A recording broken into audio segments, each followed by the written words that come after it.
Mereka ini bukan sekedar perusahaan militer swasta biasa. Mereka itu bisa dibilang instrumen kebijakan luar negeri, mesin perang, sekaligus kerajaan bisnis. Semuanya jadi satu.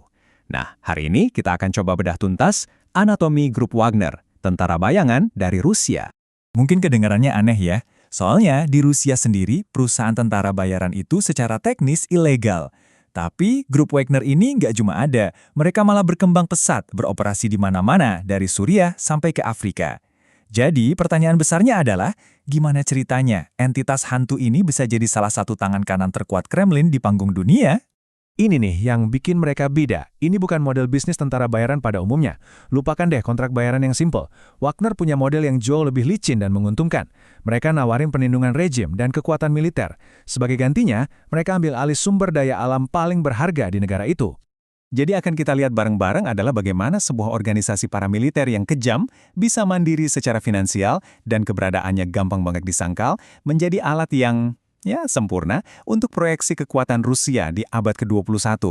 Oke, mari kita mulai. Jadi, gimana caranya mereka bisa lolos dari jerat hukum? Kuncinya ada di satu konsep inti yang memungkinkan semua ini terjadi. Intinya adalah kemampuan untuk bertindak tanpa meninggalkan jejak politik sama sekali. Nah, ini dia istilah kuncinya. Plausible deniability, atau gampangnya penyangkalan yang masuk akal. Inilah landasan operasi Wagner. Kremlin bisa kirim mereka ke zona konflik, mencapai tujuan strategis, dan kalau ada yang salah, misalnya kejahatan perang atau korban jiwa yang besar, mereka bisa dengan gampang bilang, loh, itu bukan kami, itu kan perusahaan swasta. Ini cara modern buat berperang di wilayah abu-abu. Grup Wagner ini nggak muncul tiba-tiba. Grup ini lahir dari sebuah kegagalan. Dulu ada prototipenya, namanya Slavonic Corps, yang gagal total di Suriah. Tapi dari kegagalan itu, muncullah Dmitry Utkin, seorang veteran intelijen militer GRU dengan kode nama Wagner. Dia yang kasih keahlian militernya. Sementara itu, Yevgeny Prigozhin, yang dikenal sebagai kokinya Putin, menyediakan duit dan koneksi politiknya. Selama bertahun-tahun, mereka semua menyangkal, sampai akhirnya perang di Ukraina bikin penyangkalan itu gak mungkin lagi dipertahankan. Oke, sekarang mari kita lihat gimana mesin perang ini membiayai dirinya sendiri. Nah, disinilah Wagner benar-benar beda dari yang lain. Mereka bukan cuma tentara, mereka itu juga penambang dan pialang komoditas. Model bisnisnya tuh simple sekaligus jenius kalau boleh dibilang. Wagner datang ke rezim-rezim yang lagi goyah di Afrika atau Timur Tengah dan menawarkan kesepakatan. Kami akan jaga kekuasaan kalian, kata mereka. Sebagai imbalannya, kasih kami kendali atas tambang emas, ladang minyak, atau perdagangan berlian kalian. Ini strategi yang brutal banget, bikin mereka bisa biayain operasi sendiri sambil memperkaya para pemimpinnya dan tentunya memperluas pengaruh Rusia. Dan kita nggak lagi ngomongin uang receh ya. Sejak 2017 aja, perkiraan pendapatan dari kerajaan bisnis Wagner ini lebih dari 5 miliar dolar. Uang ini datang langsung dari sumber daya alam yang mereka eksploitasi di negara-negara kayak Suriah, Sudan, dan Republik Afrika Tengah. Ini yang membuat mereka hampir sepenuhnya mandiri dari anggaran negara Rusia. Terus, gimana cara mereka melakukannya? Ini bukan cuma satu perusahaan, ini adalah jaringan global perusahaan cangkang yang super rumit. Seperti yang bisa kita lihat di sini, ada entitas seperti Efropolis di Suriah atau Midas di Republik Afrika Tengah. Fungsinya ya untuk mencuci pendapatan dari sumber daya alam dan menghindari sanksi internasional. Ini arsitektur keuangan yang canggih, yang dirancang khusus untuk mengaburkan jejak dan menjaga agar uang terus mengalir. Tapi kekayaan dan pengaruh besar ini punya harga yang sangat mahal. Dan harga itu sayangnya dibayar oleh warga sipil. Sekarang kita akan melihat dampak nyata dari jejak Wagner dengan fokus utama di Mali. Kutipan ini dari seorang warga sipil di Gossi, Mali, rasanya sudah menjelaskan semuanya.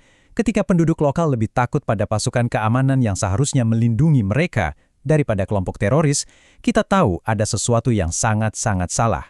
Ini benar-benar merangkum teror yang dibawa oleh Wagner. Dan ini bukan cuma soal perasaan loh. Datanya bicara dengan sangat jelas. Coba lihat grafik ini. Setelah Wagner tiba di Mali akhir 2021, jumlah kematian warga sipil langsung meroket.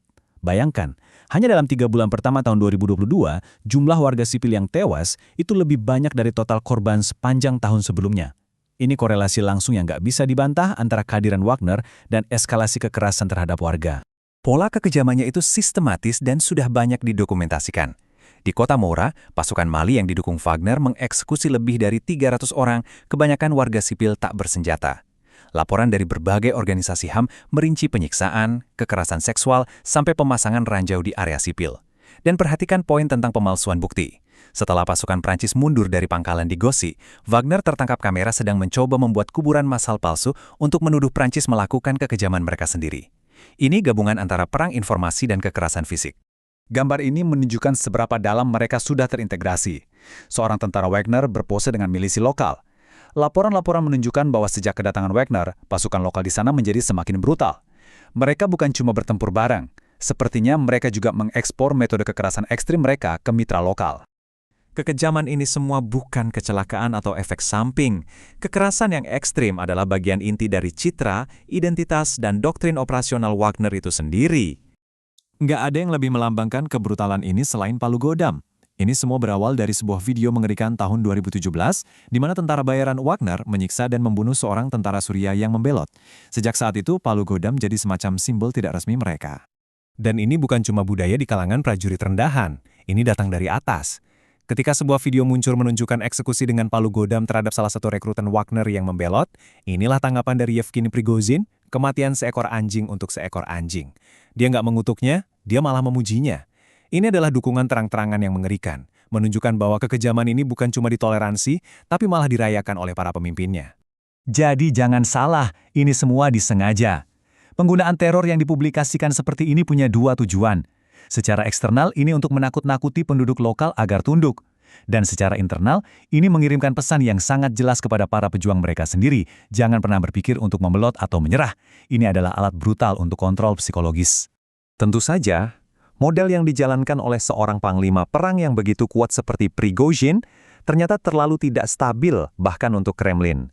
Setelah pemberontakan yang gagal dan kematian Prigozhin yang misterius itu, era Wagner yang semi-otonom pun berakhir. Perubahannya sangat signifikan. Di bawah Prigozhin, Wagner itu kan entitas bayangan yang semi-otonom.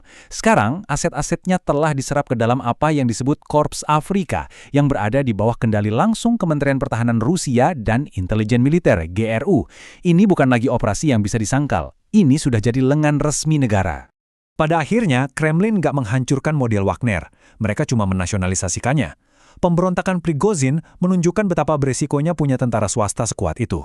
Jadi, mereka singkirkan pemimpinnya, tapi mesinnya tetap dipertahankan. Metode keamanan untuk sumber daya, operasi militer, dan jejak global mereka, semuanya tetap ada, hanya saja sekarang dengan manajemen baru langsung dari negara. Dan ini membawa kita pada pertanyaan terakhir. Korps Afrika mungkin punya nama baru dan rantai komando yang berbeda. Tapi apakah cara main brutal yang telah disempurnakan oleh Wagner di tempat-tempat seperti Mali dan Suriah akan terus berlanjut? Nah, itulah pertanyaan yang sekarang dihadapi oleh banyak negara di seluruh dunia.